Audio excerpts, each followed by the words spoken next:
Australia's Army, Navy and Air Forces are renewing their campaign to boost diversity within the armed forces, at a time when the country's major ally, the United States, has shut the door on transgender troops.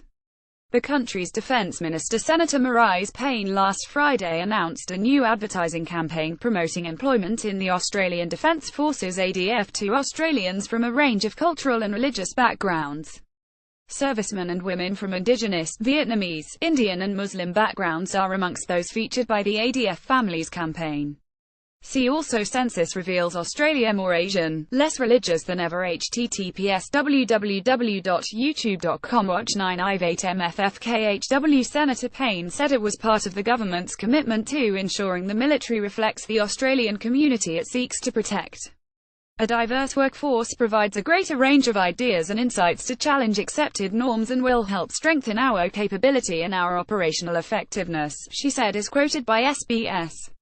The move stands in stark contrast with Australia's ally, the US, alongside whom it has fought more than 10 wars, including in Iraq, Afghanistan and now against the Islamic State, who have just banned transgender troops from joining its armed forces. U.S. President Donald Trump caused controversy when he announced via Twitter transgender Americans would no longer be permitted to fight in the nation's armed forces, a decision said to have blindsided many in the Pentagon. After consultation with my generals and military experts, please be advised that the United States government will not accept or allow Donald J. Trump at Real Donald Trump, July 26, 2017, transgender individuals to serve in any capacity in the U.S.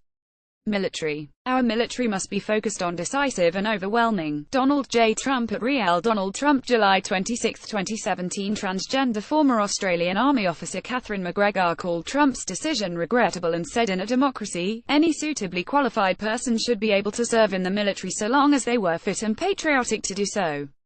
At Catum C3273 says that Trump's transgender military ban is kicking people who are willing to serve their country.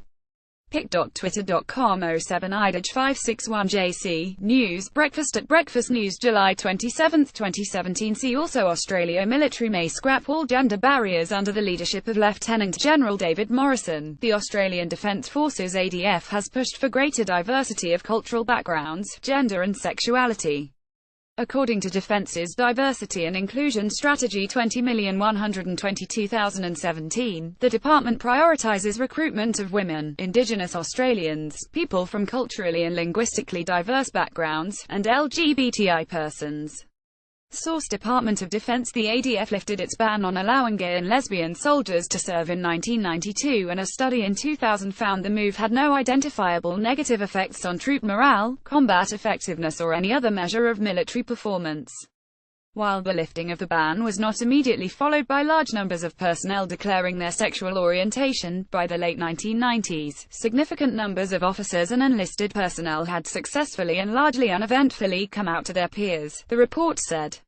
See also: almost half of all Australians see China as military threat. Poll: there is a dedicated organisation for ADF LGBTI personnel and their families called DEFGLIS, and since 2013, ADF members have worn their uniforms while participating in Sydney's iconic Mardi Gras.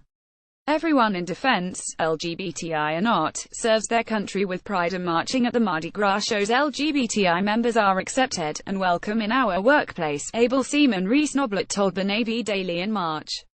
Soldiers from the Australian Army's 5th Battalion watch as the US Marine Corps C-130 Hercules, AH-1W Super Cobra and UH-1Y Venom aircraft prepare to depart an airstrip in Australia on June 25, 2017.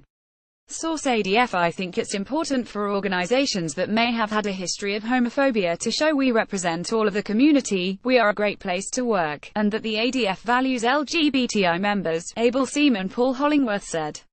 The Air Force, Army and Navy are all listed as LGBTI-inclusive workplaces by online platform Australia's LGBTI-inclusive employers, while the Defence Department was acknowledged by the AHRI Inclusion and Diversity Awards in 2014.